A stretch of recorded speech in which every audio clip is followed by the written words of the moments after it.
Welcome back to the next edition of Business Boost Academy. We're very fortunate today to have a lady who's been in business for quite a long time, Karen Davies. She started off her career as a graphic designer and then she pivoted. And this is going to be a really interesting chat because Karen is a really interesting lady with lots of great things to talk about. So, hi, Karen. How are you doing this morning? Hello, Steve. Yeah, no, I'm really good. Thank you for having me. I'm You are excited. more than welcome. I'm really excited about this as well.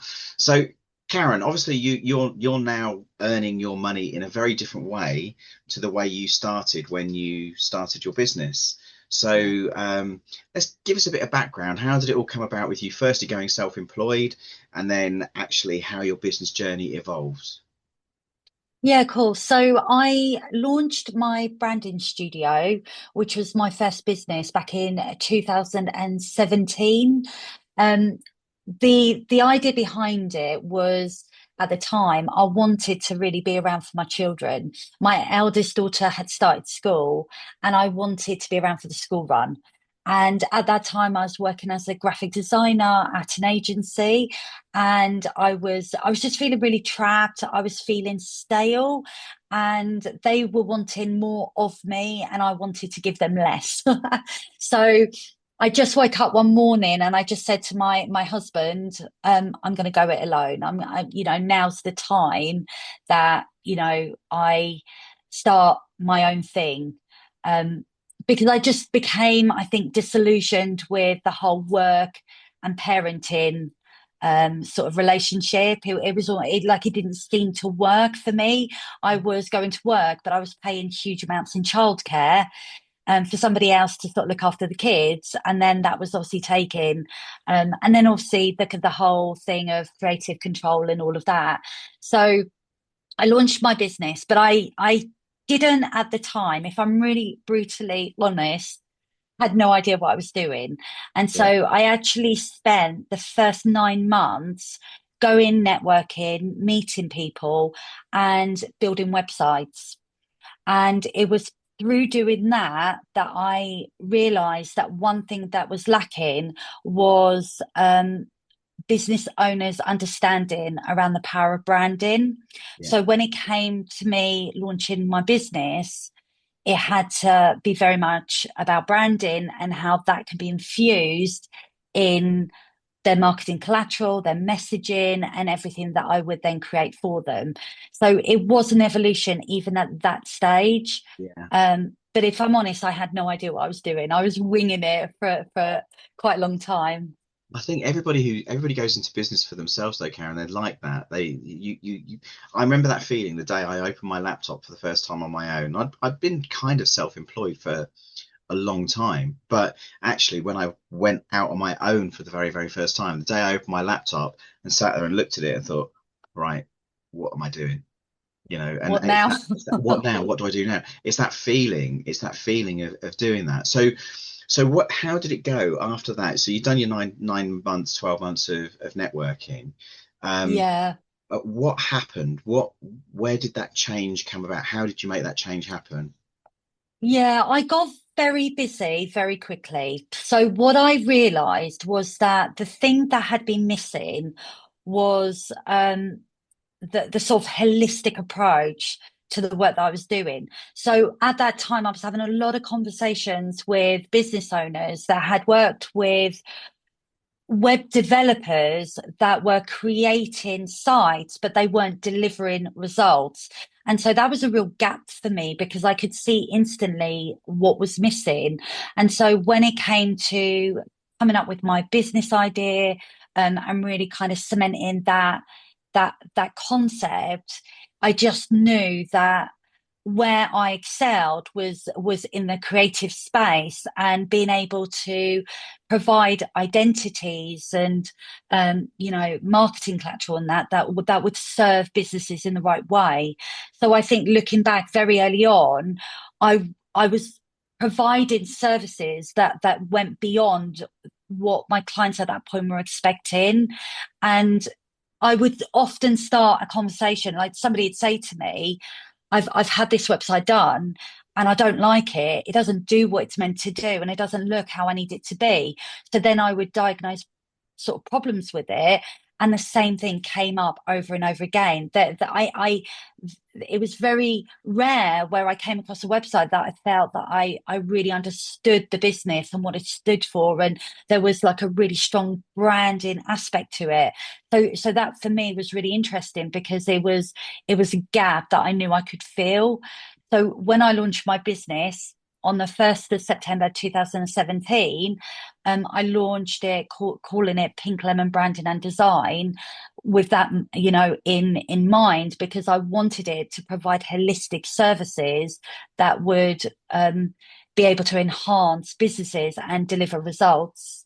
Yeah. Did you find at that moment when you were starting off, you were giving a lot of free advice out and stuff Yeah. that you probably could have charged for at the time, but Yeah.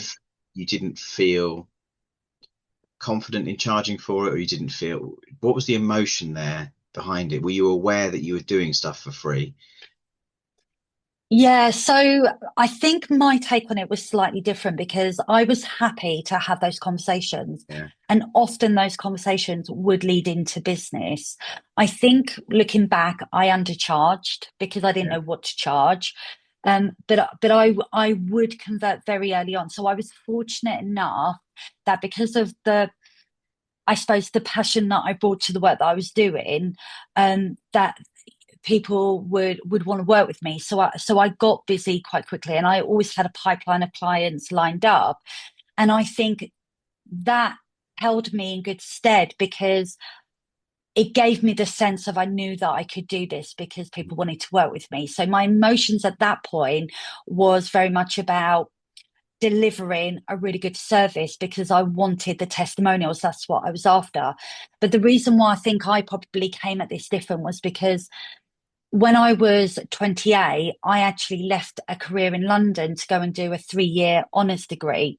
So, and that was with graphic media. So I was working in communications in London, in various companies, but and I was going to night school in the evening. So I did 5 years of night school, and then I left to do a 3-year degree.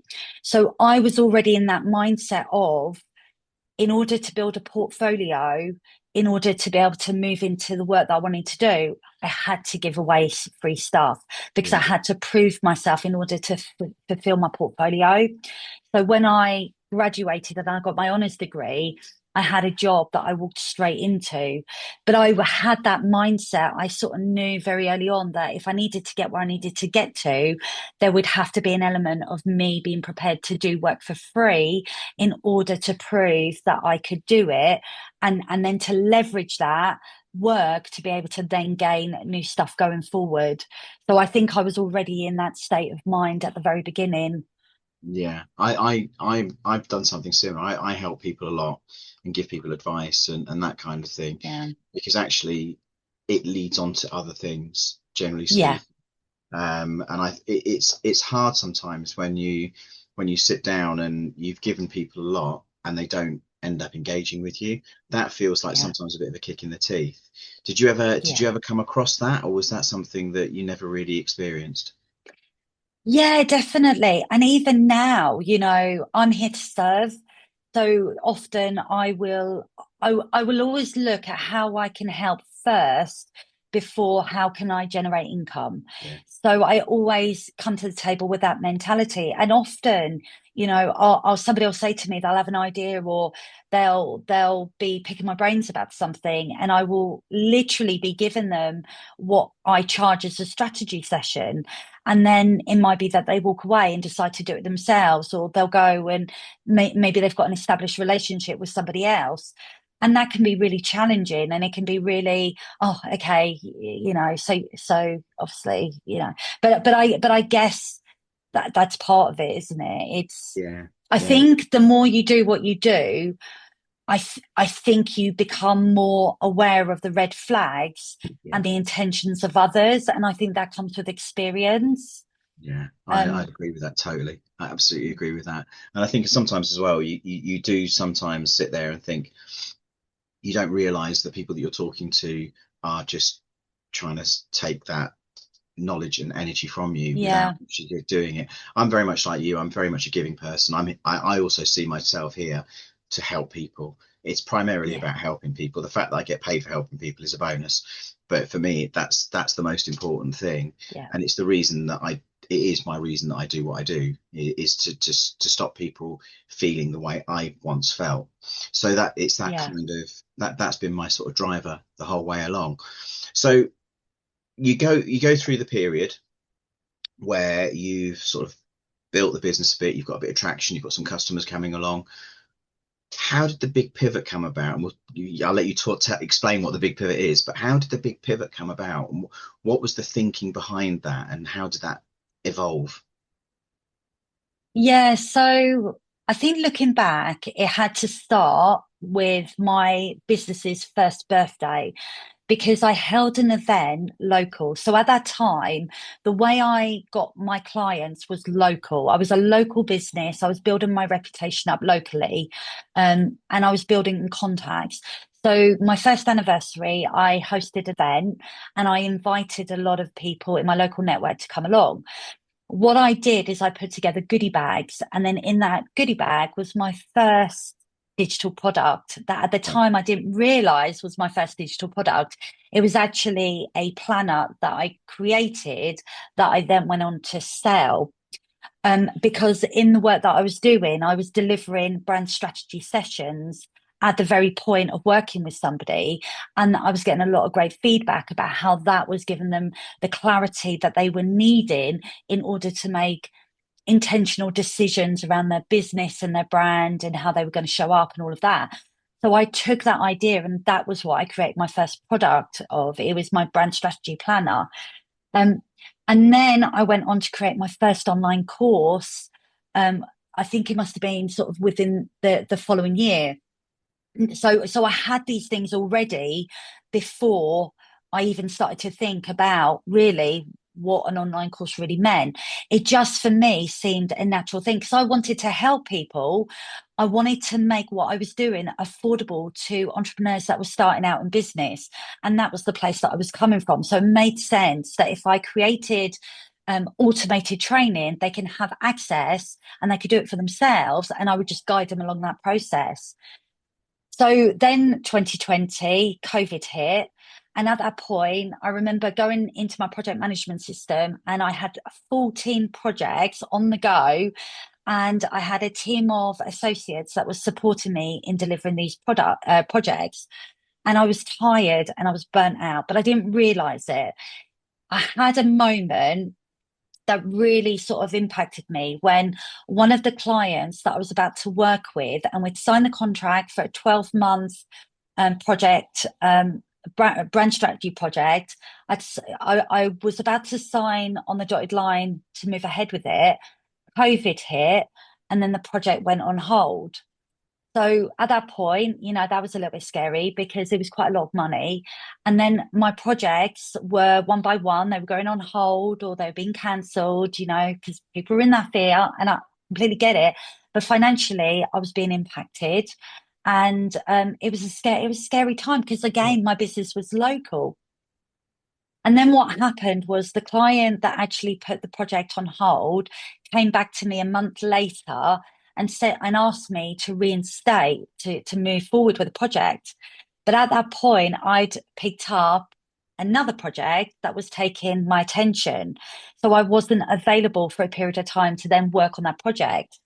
So no, I had signed on the line because there was a clause in the contract that if the contract was cancelled, I in order to protect myself, there was going to be money owed. I had like a period within the contract. Anyway, the client it got unpleasant, and I ended up going through from the April to the October of getting into a legal dispute over this contract and what was owed and all of that. But it was a really unpleasant situation, and it really destabilized me. And I got to a point, and I don't know when it was, but I remember coming down and everything is shut down. And I'd been on a Zoom call and I had another client putting our project on hold, and it just got too much. And I just said to my husband, I don't know if I can do this anymore because it just feels heavy and it feels like it's taking a lot from me. And I just don't know if I have what it takes to kind of continue it. So I went through that sort of period of doubt, and then at the same time, I was making sales for my online course. Yeah. Um, but I hadn't put any importance on my course because it was something that was happening in the background.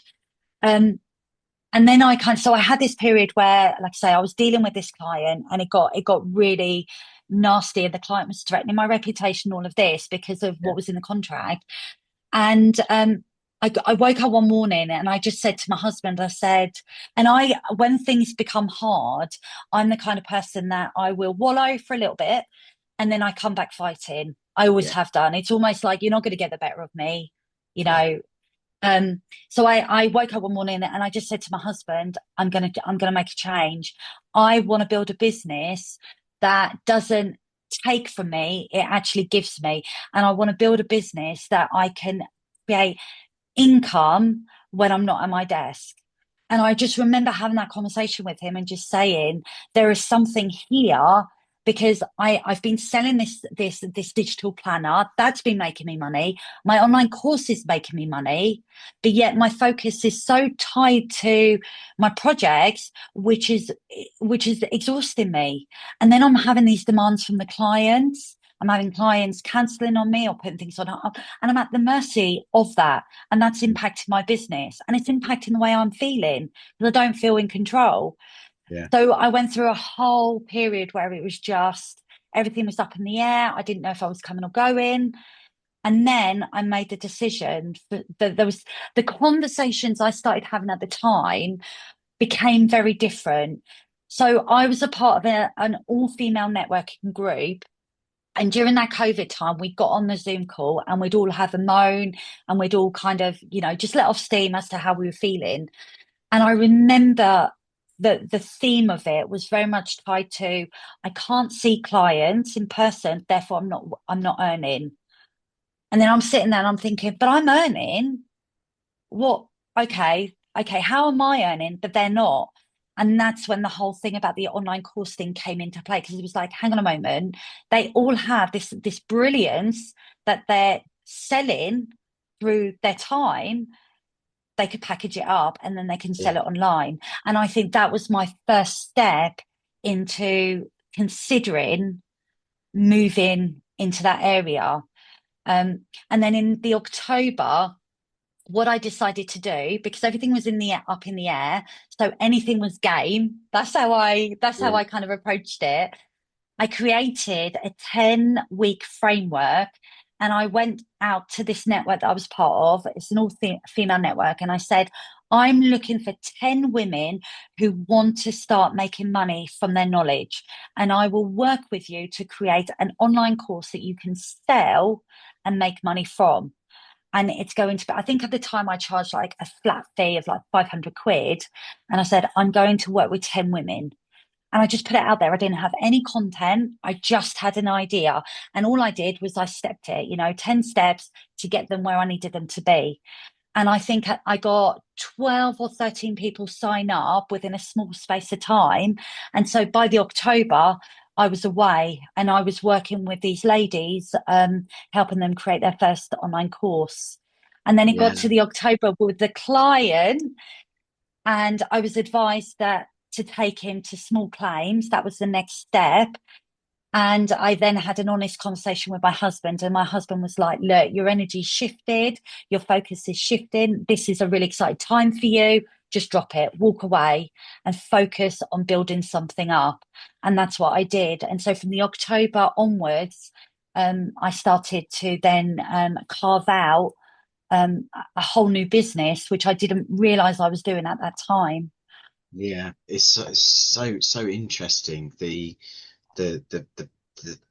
emotions that you would have gone through. It Oh, sounds like, firstly, it sounds like your husband's brilliant. He sounds like a really supportive fella, which is lovely. yeah, he's very level-headed, Yeah. which is what I needed. But the other thing as well is that the emotions that you go through and you get to that point of burnout where probably for a couple of quid and a packet of crisps, you'd have sat down and gone, right, laptop's closed, I'm done, I've had Yeah, enough. and actually having that forethought to go through and see the opportunity that's there. What's really interesting is with me, when we moved down to Cornwall, we moved down to Cornwall in 2021, and so COVID had happened. I got impacted massively by COVID when it actually Yeah. happened. And I was fine. People were trying to sort of build their businesses back up, so they didn't have the budget to work with someone who could sort of advise or mentor or whatever. And I had a lot of people saying to me, "I want to work with you, but I can't afford to work with you." And I Yeah. came up with exactly the same concept. And this is how Business Boost Academy started. It was, how can I help you at a price that you can afford? And that was the Yeah. first question that went through my head. And it was then, okay, if I got a group of you together and we ran courses, I could take you through steps to help you with your business. What do you think? And they all went, yeah, I'd love to do that. And I created a Brilliant. 6-step course to give them the ideas. And it was the first time I'd ever written any content. And that formed those 6 lessons, if you like, they formed the basis for what is now essentially Business Boost Academy. And that was where the idea happened. Still took me another sort of three years or so to get it up and running, but hey ho, Yeah. I recognize that as that's the evolutionary starting point. So it's really Yeah. interesting that you can actually pinpoint the month and everything of when that happened. So Yeah. you went through that. You got your 12, 13 people that came onto your course. When once you'd sort of started delivering that and you saw them with results, where did your mind go from here? Because now you're in this point where the typical entrepreneur's mindset, right, okay, amazing, I've got all this opportunity. Where did your mind go, and how did you evolve it? Yeah, so I worked one to one with the women to begin with because they were predominantly all women, and then I created a group program. It was called Passion to Launch, and I ran it 3 times, and I had different cohorts of women at that time coming into the program. So that was really interesting for me because that was the first time that I'd ever done something at a group level. I'd run workshops before that were branding focused, but this was the first time where it was like, I'm creating a program. Now, this wasn't me automating it, it was very much live in person. And it did take a lot of time, but at that point, it was necessary because I was creating the content at that point. So, working one to one with clients, I was being reactive to what they needed. So I would work with a client, we'd get to a certain point, and I realized that they would need a specific support in a certain area. So I would go create whatever was needed. So during that period, I built up a library of resources that I then used within my group program. And then when I got into the group program, there were other things that were needed that I would then go on to create to be able to support those group members. That's how I built my library. So Mhm. I didn't sit at the camera and record anything from the get go. Everything was recorded live and then I repurposed it. And then it got to a point where I was then ready to create my first course for online course creation because I had delivered the content. I knew it worked. I had got really valuable insight. I knew at that point what people were struggling with. So I was able to create something that was very student centric. So I would only include the stuff they needed and leave out all of the fluff that they didn't. So it was very intentional. So I created the online course. I then sold that for a period of time. And then I realized that I wanted to build a community. And actually, the people that I would wanted to support, they would need the guidance, the support, the accountability. And that's when my membership came about. Mhm. So looking back, each step unintentionally became a step in the evolution of where I'm at now. And now I have Sell Your Brilliance Online membership, and that is my all-inclusive membership that has everything in there to be able to sell your brilliance online. So the whole concept and idea was born out of that journey that I've been on previously. Yeah. So, do you know one of the really important lessons in that? So we all talk about, when people go into business, you talk about doing your market research and Mm. understanding your marketplace and understanding what you're doing and everything. And people sit there and think that that is sitting at a computer, sending out forms, doing all these different Yeah. things, and effectively doing desk research to do your market research. What you did there, which is I think brilliant, is you did your market research, delivering stuff, testing, measuring, tweaking, changing. Probably as you were going along, you might have a one-to-one with somebody, and you might have done something slightly different to how you do it with the next person Yeah. because you've learned from that one, and you actually honed your product on your offering over a period of time. So how long did it take you to get from right October 2021, right, Mr. Man, you can go and do one. I've had enough of you. I'm going to start on my own, and I've got fire in my belly to do that, to sell your brilliance online. How long did that actual process, when you sit there and you look at the business that you have now, how long did that actually take? So it was October 2020, Oh, because like I say, 2020, I sorry. Yeah. remember, yeah, I remember it so well. So it was actually in COVID. Um, so it was October 2020 when I started, and then I launched my membership on the 1st of July 2024. So 25. Yeah, 24. for Yeah. 3.5 Yeah, years. 24. Yeah, yeah, definitely. Because I'm going through an evolution on my membership at the moment.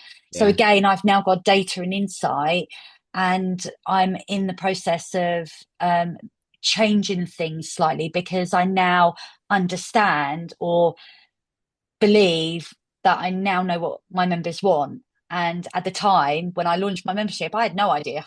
So Yeah. I had no idea how to host a membership or what they needed. I thought it was one thing, and now I've got a lot of members that came in a founding level, which is great because they've stayed with me.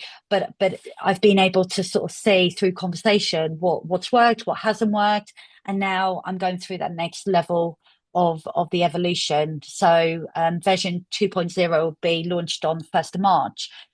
But I don't think it ever stops. I think No, there I will agree. always be something Mm. that will come from where you are right now. I don't Yeah. I don't think there is a final destination.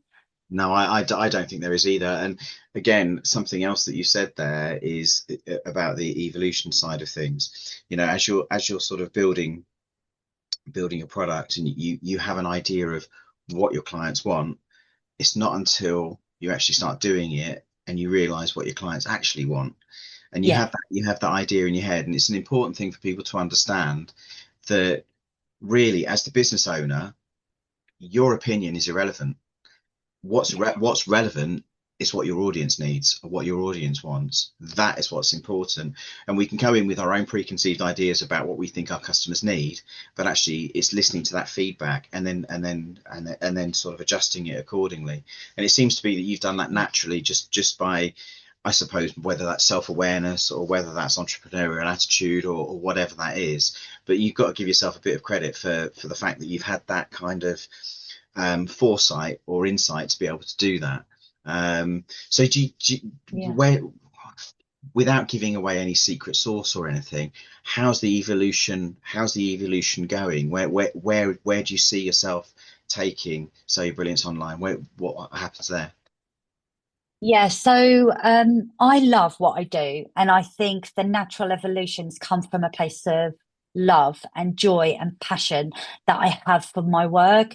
And I want to create something that people want to be a part of Yeah. because I believe in what I teach and what I help people with, and how it can make such a huge difference to their business and their lives as well. So I think that just comes from a place of I really want to help, and I really want you to choose me as that person to support you with that. For me, I think so. I've been in the online space officially, if you like, for about 5, 6 years, and I love it, because it opens up a lot of opportunity. So I have this membership that is my primary offer. I have other small offers, but this is where I direct people, because this is where they can get everything that they need in order to be able to create that scalable income. Going forward, my plans are very simple actually. I love teaching. I love being able to give people pathways to follow that generate results. So I deliver monthly masterclasses. I'm going to be launching a boot camp very soon. I think probably by the early March. And then my big goal for this year is I want to create a 3-day online summit helping entrepreneurs to build that scalable income in their businesses. So I'm just at the moment going through the planning stage of um, deciding what that's going to look like and who I'm going to bring on board, because I'm going to be bringing speakers on board, and it's going to be a thing that hopefully I'll be able to deliver on an annual basis. Hmm. So I have big plans, Yeah. but it's because I'm really behind the message of, Yeah. sort of building, I believe that our businesses are a vehicle that can take us to wherever we want to go. We just have to be really clear on what that destination looks like, and then choosing the right vehicle to get us there. And that's, if you like, the premise of what I'm about and how I can Yeah. help.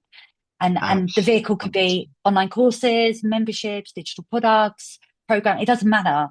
It's about building businesses that fit with your life rather than take from it. So Yeah, 100% agree with that. I say to people all the time, basically your business is a vehicle for your life, not your life yeah, is a vehicle for your business. And I say that all the time to people because again, so many people go into the route of working for themselves, thinking it's going to be, they'll be able to work 20 hours a week, they'll be able to go off, do whatever things they want to do, whether that's go and spend time with their family or go and play golf or go to the cinema or whatever it might be.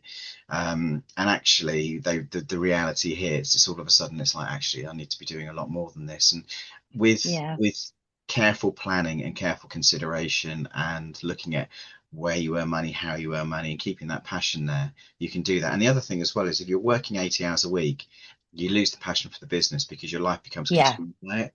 And actually, what's really evident is with you is the passion that you have for what you do, and that's really lovely to see, and you can just see that. And what's great, and this is something that again, if anybody's watching this podcast, a lesson here is you're you've been successful to where you're at right now. You're doing very well to what you've done, but actually it doesn't stop there. It's you're looking for the next thing. You're looking for how you can evolve your business. Businesses, if a business stands still in terms of its evolution, it will go backwards. yeah, That's what will happen. 100%. With you, you're aware of that and you're constantly striving for the next thing. The summit sounds fantastic. That sounds like Oh, a really I'm exciting I'm thing. so yeah, I'm so excited about that. I'm working with a client in the US, so we're going to make it a UK and a US event. So Wow. we're going to dive in, and we're going to be kind of doing it so that it is global. And I'm really excited about this because this is an idea that I've had for a while, Yeah. and it's interesting. I look for signs.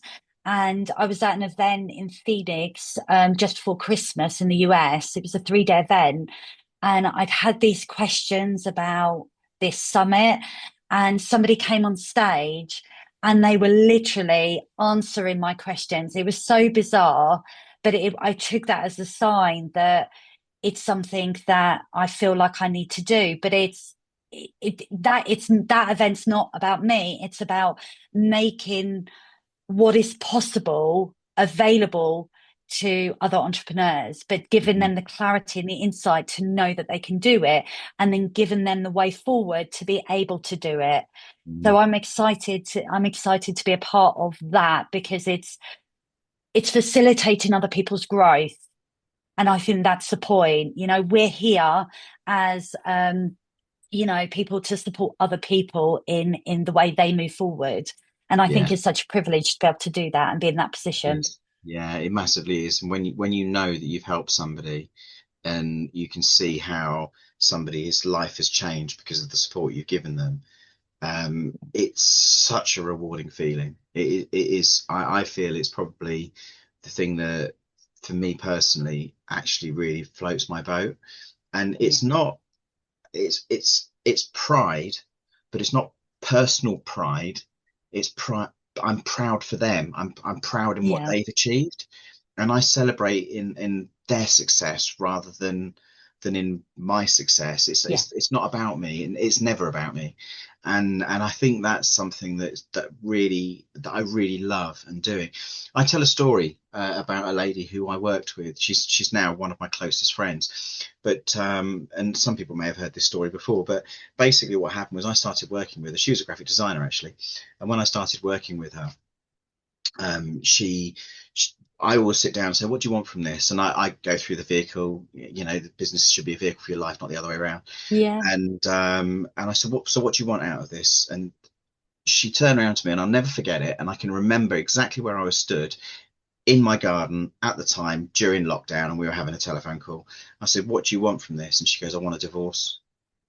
And I was like, "Oh, okay." And I've Oh, never had that before. And she said, "I want a divorce." And I said, "Okay, fair enough. So you want the divorce?" She goes, "But I can't afford to move out. I can't afford to buy my husband out." We both feel the same. It's not that anybody's strayed or anything like that. It's just we've come to the end of our relationship and we want to yeah. separate. But he's staying here because he knows I can't afford to live on my own, and I need that financial independence. So I said, okay, fair enough. So what's the next thing? If you had that financial independence, she goes, "I want to take my children on a foreign holiday, and I just want to take my children on a foreign, just me and them." And I Yeah. said, right, okay, fantastic. And anything else? And she said, "I would like to be able to buy my husband out of the house." And she goes, "And if I can achieve those things, then I'll have had a success." So the one of the best things was a year later, her husband moved out. So we did lots with the business and everything else, and she was so focused on those three goals. So her husband moved out. That was in the July, August of the following year. Her husband moved out, and they started the separation and divorce proceedings and everything else. The following April, she took her children on holiday to Greece, and she had that holiday in Greece. And the Oh, following January, the divorce was all finalised, and she was in a position financially to stand on her own 2 feet and actually buy the house. And so she bought her husband out of the house for the market value and everything else. And wow. it all worked. And it's one of those stories that you sit there with the right focus and the right determination, the right will to achieve something. You're not thinking about the fact that I've got to deliver this project. Your Yeah. your mind is focused on what's this actually going to give for me and what's this going to give my life, which is why goals are so important. And I bang on about goals. I'm like this kind of like bad record that goes on about goals all the time. But it's a story that I think is really, really true and relevant for so many people, because if you want to change your life, you have to you 100%. have to you have to really have that reason to do that, which is clearly what you've done, and all the way through Yeah. the whole story that you said, that's what you've done. um what would you say, Karen, has been your biggest challenge? What would you say within business, within the business sphere? What's the biggest challenge you've come across? I think the biggest challenge is me, if I'm being really honest. If I'm Yeah, being really honest, because the mind is powerful, and there are times in the darkest of nights where you're laying there and your mind is wandering and you're thinking about all the ways that you're failing, and sometimes it can really trip you up, yeah, and you think, can I really do this? I've always had big goals. I've always been somebody I've always been ambitious. I've always wanted to create something for myself. Um, so, and also I've got two young girls. Like my daughters are 11 and 13, and I'm really mindful that I am their guiding light. They see the world through me. They copy me. My youngest daughter is spit an image of me, and they're watching me. They were there the day I launched Pink Lemon, and they have watched me throughout my business journey win awards, or do things online or run webinars or whatever. Like, I talk to them about it and the challenges as well. They've seen me in the darkest depths where I've broken down because I've been dealing with a client, and I'm having to think about taking them to court. So they've really so I'm really mindful that I am their role model, and that comes with heavy responsibility. So I have to be that person that I would want them to be, and not let fear dictate to them what they can and can't achieve. So a lot of the conversations that I have with them is about empowering them to kind of to push past the things that maybe holds them back, and then I have to do that myself. So it's this internal dialogue that we have with ourselves. Launching my podcast, I wasted 2 years before I got around to launching it. Yeah. I was ready before, but I got in my own way. I lost 2 years. Hmm. We've got to be really careful about the way we speak to ourselves and the way we see ourselves. I came across this. I don't know if you know about it, but is it the be do have model? Right. No, I haven't heard Which that. I learned it back in 21. I joined this program, and it's all down to, what do you want to have, but who do you need to be to have what you want? So Yeah. it's stepping into that person that you need to be to make that thing happen. And that may very well be a heightened version of yourself or a different version of yourself, and so it's that constant checking in. Am I being the leader? Am I a leader? Like, can I do this? Am I doing enough for people to lead me, to follow me, to listen to me? Am I showing up, in the right capacity, saying that, there's a responsibility there. So I think it's that. I think I'm the person that is my biggest challenge, and then being able to manage myself in a way that I don't hold myself back and succumb to that fear Yeah. that often creeps in. So Yeah. yeah, I think that's really honest of you as well, because I think a lot of people, if they reflect honesty and look at the biggest challenge, it is themselves. But most people won't say that's the biggest challenge. In fact, I think of all of these podcasts where I've asked these questions to people, you're the first person that says I'm probably the biggest obstacle, and it's overcoming that obstacle. yeah, And procrastination gets in the way, and it makes me chuckle when you say it took me 2 years to launch the podcast, it took me 4 years to get Business Boost Academy up and running. And I've been talking about it for a long, long time, but actually my epiphany moment happened on a retreat, and it was like, yeah, sod it, I'm just going to do it. And it was that kind yeah, of that kind of thing. And it's that sort of, we do hold ourselves back. And again, I want to touch on a word that you used within that, is that fear of failure. And we had a little bit of a chat about failure before we came onto this call, obviously, before we yeah. started recording this.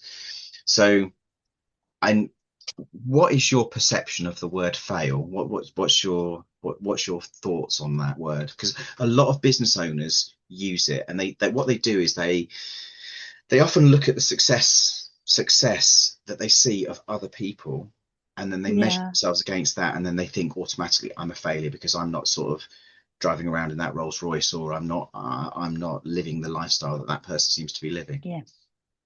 So what's your So perception? yeah, so I think everybody's perception of success is very different. Yeah. So I think starting there, because knowing where your line of success is obviously going to give you an indicator. And for me, I'm not somebody that's ever been driven by money. I'm driven, I think, by accomplishment. I think that's the thing, Yeah. that if I'm really honest, I want to accomplish things for myself, and I want to be able to stand on my own 2 feet and do this myself and prove to myself I can do it. So I think that is a real key driver for me. But in terms of failure, I think I don't look at what I've done, if I'm honest, at any point and think I've failed. There have been times where I've thought I could do better, and I then go into, right, okay, why didn't I get those results, or whatever? And often I can pinpoint. It's and mainly it's because I get distracted. So often it's that. But what I do believe in business is, you're just constantly learning, and you're learning in plain sight. Because here's the thing, I don't think anybody starts a business knowing how to run a business. Mhm. I certainly had no idea. I thought, when I said to my husband, I'm going it alone, I'm starting my business, I had no idea what that meant. I Yeah. just had a desire to create something for myself. And then actually doing it, it is such hard work. And I often wonder, if I knew then what I know now, would I've done it? And I probably would have, because, I'm that kind of person. But the whole thing about failure, we're learning all the time. And I think as long as you're learning, you're never failing. And I agree. obviously, I shared something with you before we jumped on this call, and I said at the moment I'm listening to Marie Forleo's Everything is Figure Outable, which I highly recommend. It's such a brilliant listen. I listened to it on Audible, but she says, she has this quote, and she says, I either win or I learn, but I never fail. And I think that's the point. And I see business as this thing that I think a lot of people think business is like that. You're going up on a steep incline, and that is growth. I don't think it is. I think growth is a compound effect that Yeah. goes up bit by bit. And so every time you do something and you achieve something small, then you build on that for the next piece. And so actually the line of growth is probably less steep, but as long as you're consistently moving forward, that line will grow. And I think that's the point. I think it's not about, I'm going to launch my business today and be a millionaire tomorrow. It's a journey that you're on, and growth will come with that consistency and Ah, knowing your goals and all of that. yeah. Totally agree. I always think money is a byproduct of your is a byproduct Yeah, of your success, not the measure of your success. And I've always felt that, if your business is doing well financially, you'll be fine. But actually, yeah, the whole thing, money isn't a motivator for me particularly either. But it's that whole thing. I work obviously to put food on the table and a roof over the head and yeah, stuff like that. But actually, it's not the thing that drives me. It's the thing that drives me is really supporting and helping people, and helping as many yeah, people as I possibly can. And I think that is the whole thing. And I totally get on board what you're saying about the idea of failure, because actually you learn from every mistake you made. The reason I do what I do now is because I was in my family business, and there were lots of mistakes that were made, and I recognize a lot of those mistakes. Some of them were mine, some of them weren't mine. However, I learned from all of those mistakes, yeah, and that's not a failure, because there was learning that was taken from it, and actually I yeah, was able to apply that, and I'm able to apply that knowledge and that support to people if I see things going on. So for me, it's not a failure. I personally don't believe in the word failure. yeah, I genuinely don't believe in it. I think it's a construct that's been put together to hold people down. you know um yeah, you know 100%.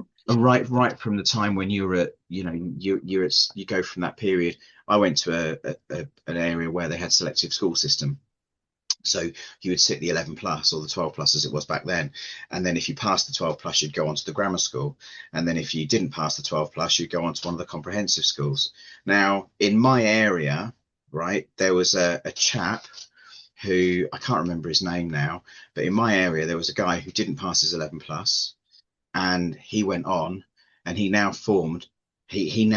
is the CEO and founder of a very small company that nobody's ever heard of, called Huel, right?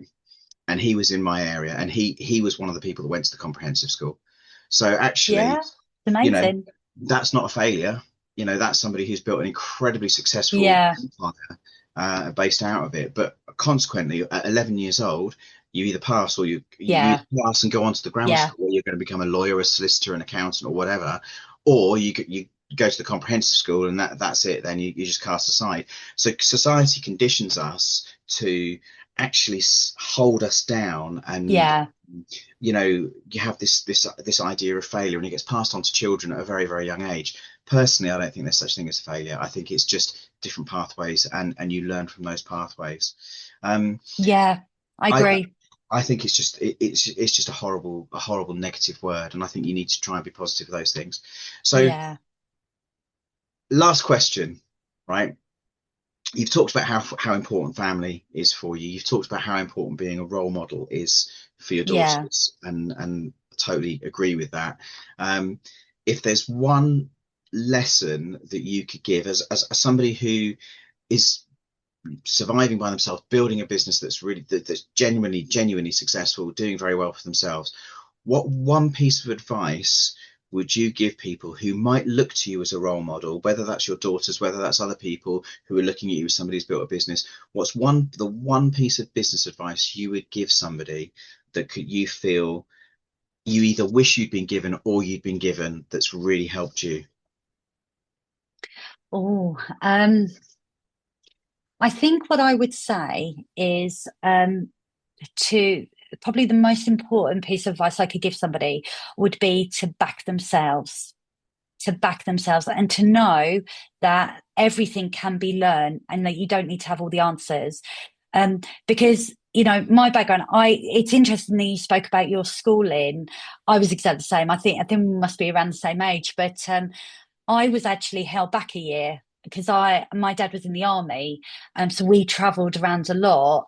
And I lived in Germany for a period of time, and because of the different school systems, I was actually put back a year. And then when it came to the whole grammar school thing, my best friend went to grammar and I didn't. So there was always that seed there that I was always behind everybody. And then when I went to secondary school, that transition I found really challenging. But I had a passion, and I excelled in art. So I had something. And then I come from a family where women don't achieve, it's always the men. So I've had to deal with a lot of kind of personal barriers about maybe the way that I've grown up, and and the environments that I was born up in. And I think for a long time I I've always kind of battled with this thing, because I've always felt like women and men are equal. We all bring something different to the table, but women can equally be successful. But I've always fought with that construct because of, like I say, my upbringing. When I start to really back myself and believe in myself, that's when things happen. Mm-hmm. Because I believe, and I think that as entrepreneurs, we have this knowledge and this skill and these skills and this wealth of experience that is so highly valuable. And what we do is we second guess ourselves and we question ourselves and we ask ourselves, are people interested? Are they going to listen to me? Yeah. And actually they will. They will. You just have to back yourself.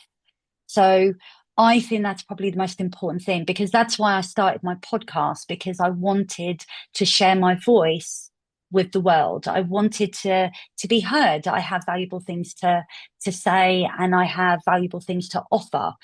But it all starts with backing yourself and knowing your own self-worth. So I would say to anybody, that's where you start. The strategy, the tactics, the tools, all of that stuff can be learned. All of it can be learned. Everybody's capable of learning it.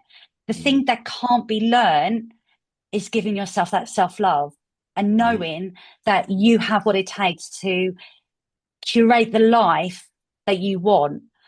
So start there, because from there you can build something really successful. So that would be my biggest advice. And do you know what? That's an amazing piece of advice. Back yourself, like you say, you can learn everything you want to. Karen, I have to thank you so much. We've been on for nearly an No hour, worries. and that this has been an amazing conversation. And I hope that the people listening to this have taken some nuggets, because like in all of these conversations, loads of nuggets have come out of it. Do you want to just give us a quick rundown of how people can contact you, how they can get in touch with you if they want to be part of, Sell Your Brilliance Online or whatever? What I'll do is I'll have a slide at the end of this so people can write it down as well if they don't need to. But do you want to just sort of share that? Yeah, of course. Thank you. So if you're interested in finding out more about how you can build a scalable offer in your business that you can sell on repeat, then go and listen to my podcast, Online Business Uncovered, because I dive into all the topics and I really share some really great insights and strategies. So there's no fluff, it's all practical, but it's designed to help you get started. And then if you're interested in getting started, then I would suggest sign up to my free community, the Digital Creators Hub, because in there I share some valuable tools, resources, and replays of my masterclasses. And plus you'll get invited to my future masterclasses as well. So they're the two sort of points that I would direct people to. That's where you can access Brilliant. Thank you very much, my Karen. What I'll stuff. do Yeah. is So thank I you. no worries. So I will put those links at the end of this so people can actually copy them down. Just leaves me to say thank you very much for your time. It's been awesome and I really, really Thank you. appreciate it. So thank you very Oh much. no, thank you for having me. You're Thank welcome. you. Take care.